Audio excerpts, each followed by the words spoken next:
In today's video, I'm going to show you how you can make your very own vintage-inspired pumpkin pail ornament for your Halloween tree or to decorate around your house. Welcome, my pretties, to the Awfully Sweet channel.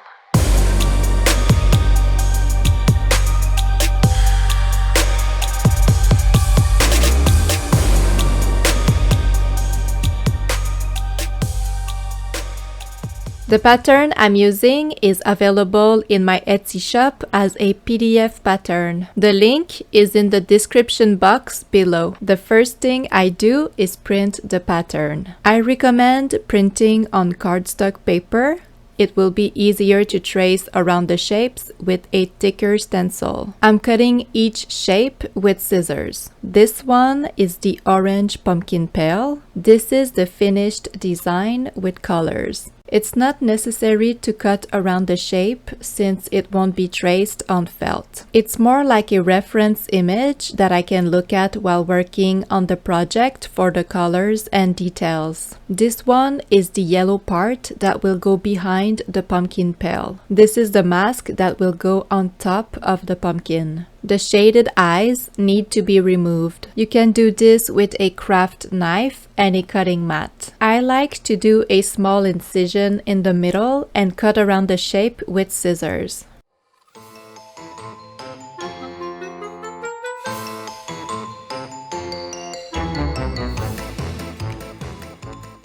This one is the stencil for the pumpkin's face. The eyes, nose, and mouth need to be removed.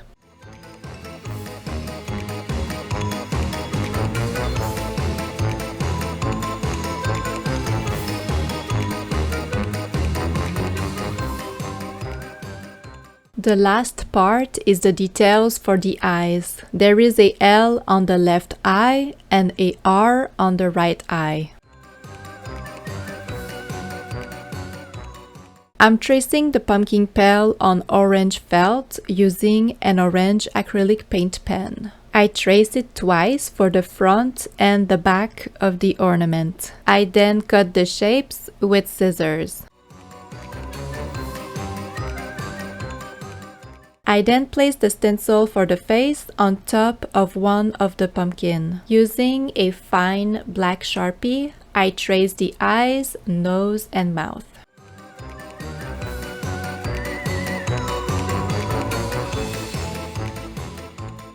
He looks so happy. I then cut outside of the lines with tiny scissors. I fold my piece of felt to do a small incision first. I try to cut near the black line to reuse the tiny pieces of felt later. Don't throw them in the garbage.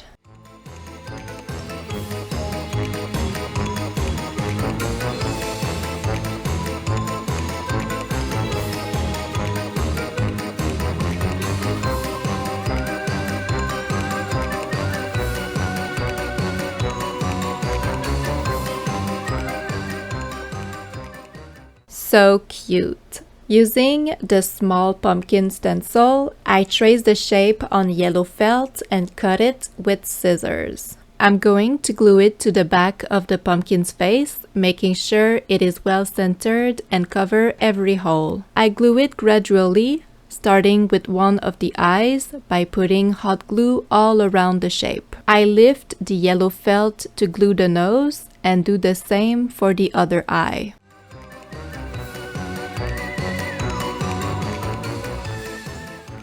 For the mouth, I recommend gluing the top half first and finish with the bottom half for last. I had a hard time doing the right side and then the left side, as you can see here. Now it looks like our pumpkin is illuminating from the inside with a candle. I'm tracing the mask on black felt with a purple acrylic paint pen. I also trace around the eyes. I then cut the mask with scissors.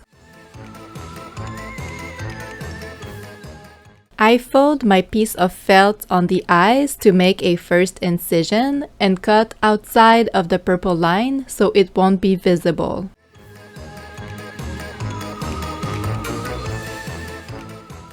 I place the mask on top of the pumpkin, making sure that the holes are well aligned with the eyes. I then glue the mask on by putting hot glue around one of the eyes. I recommend putting a small dot of hot glue in the middle of the mask right above the nose. I did it at the end because I totally forgot and it wasn't the easiest thing to do. I then glue the other eye using the same technique. I'm leaving the mask like this for now. I'll glue the other parts later near the end of the project. It's time to paint. I'm going to add the details to the face, like the eyes and mouth, with fabric paint. I'm placing my tiny eye stencils with a pair of tweezers in the middle of the yellow openings. I then use a fine black Sharpie to trace around the shapes. This is totally optional. I understand that this is not the easiest task. You can draw the eyes directly on the yellow felt freehand if you prefer. If you know me, you know that I'm a crazy perfectionist. I want the eyes to be almost identical, so this is the best option for me. Once the eyes are traced, I'm going to paint them with black fabric paint that I transferred into a smaller bottle to be able to work with small details. What I like to do is trace the shape first and then fill the inside. I'm always moving back and forth to gradually build my line. I then move in tiny circles to color it all black. I'm now upgrading my status from crazy to insane by using a sewing pin. I'm passing over my line to refine its shape and have crispier corners. Again, this is absolutely optional, but this is answering my standards and I do see a difference in my painting job, so I'll stay insane.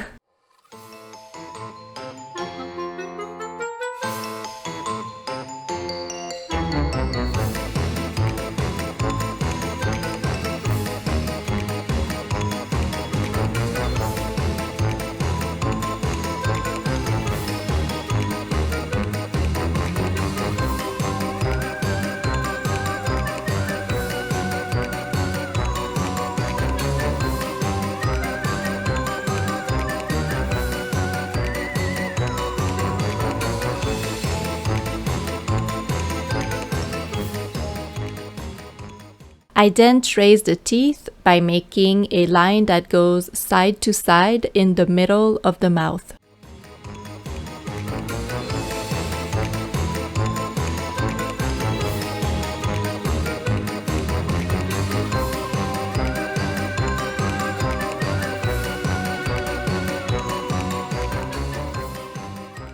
You can always come back and do some touch-ups if you need. I then make smaller lines up and down, starting at the middle under the nose. This is a good time to look at the colored reference image for the placement of the lines. You can also draw the lines first with a fine black Sharpie. The idea is to have teeth that are similar in size. I feel confident enough for this part to go freehand. You can also do your own unique design if you want to have fun with this project. You are free to do whatever you want. Next, I'm using the color Deep Red to do a thick line around the nose and the mouth.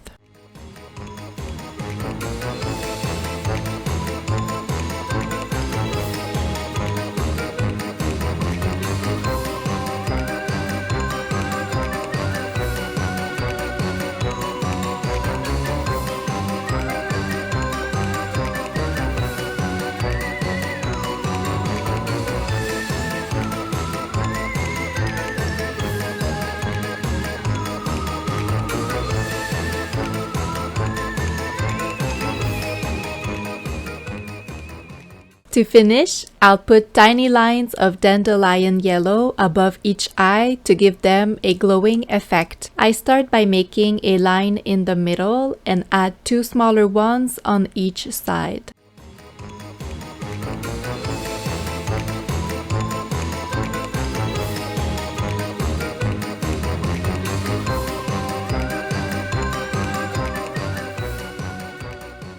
He's alive. Let it dry overnight. To create a hanging loop, I'm cutting 3 pieces of black embroidery floss measuring 7.5 inches each. I make a knot, tape it down on my work surface, and place an heavy object on top. I'm making a braid using my spider fingers. I make another knot when I almost reach the end. I'm using the pumpkin eyes that we removed earlier to glue my braid to the back of the ornament. I'm cutting the black lines around the shape. I'm using the front of the pumpkin pail as a reference to place my hanging loop. I want it to be above the mask in the middle of the orange portion at the top. I remove the front and put hot glue on a tiny piece of orange felt. I place it on top of the end of the braid. I do the same thing on the other side.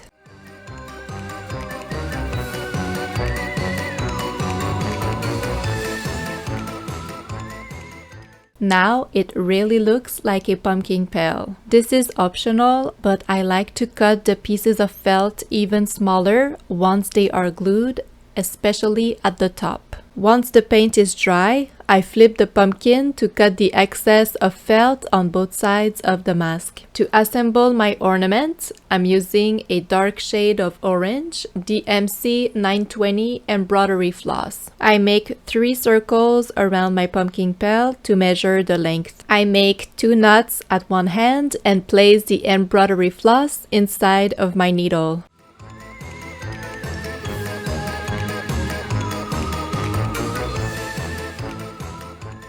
I'm doing a blanket stitch all around the ornament, starting in the middle of the mask on the right side. I visualize the placement with the pumpkin and start on the back to hide the tail of floss. I then pass my needle through the front and back at the exact same spot, pass through the loop, and I have a first stitch. Always make sure that the front and back pieces are well aligned before stitching. I'm using a sewing pin to keep them in place. I then blanket stitch, making sure that the space between each stitch is approximately the same.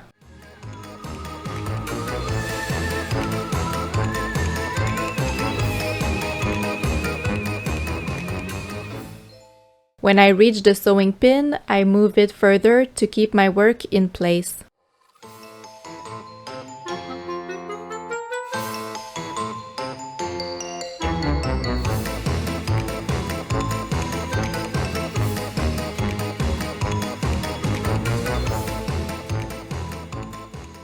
At the hanging loop, I make sure that it is still centered on the orange top portion. I make a stitch as close as I can to the hanging loop on both sides to keep it in place.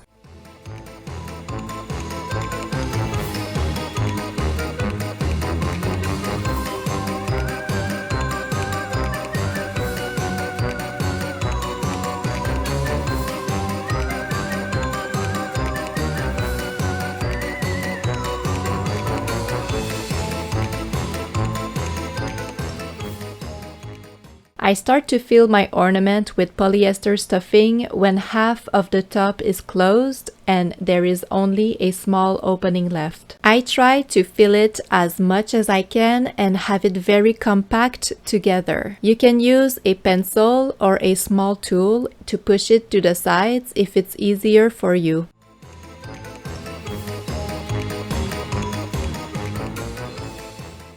I continue to stitch and fill gradually as I close the ornament.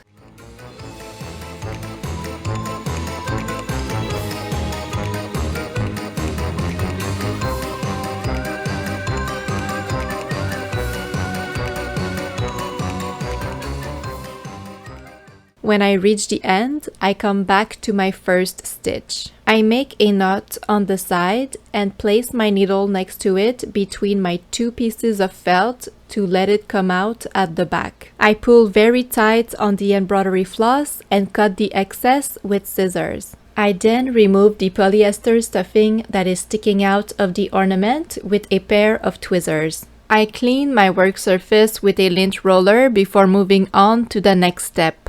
Now that the ornament is stitched together, I can glue the remaining parts of the mask to the pumpkin. I fold the mask to add hot glue to the sides. I try to glue any space left around what is already done. If there is any excess of glue coming out, I cut it with scissors once it's dry.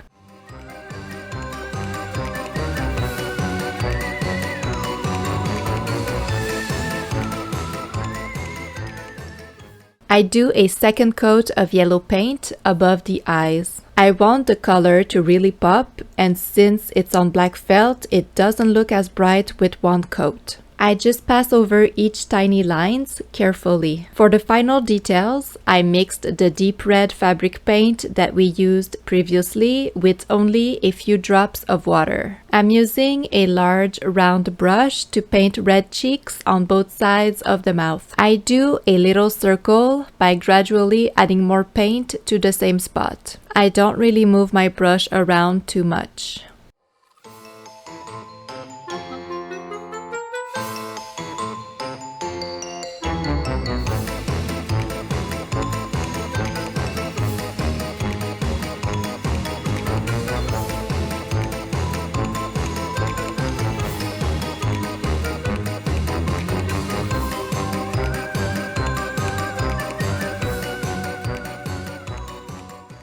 I take a step back once in a while to look at my work and make sure that both of my red cheeks are symmetrical and around the same size.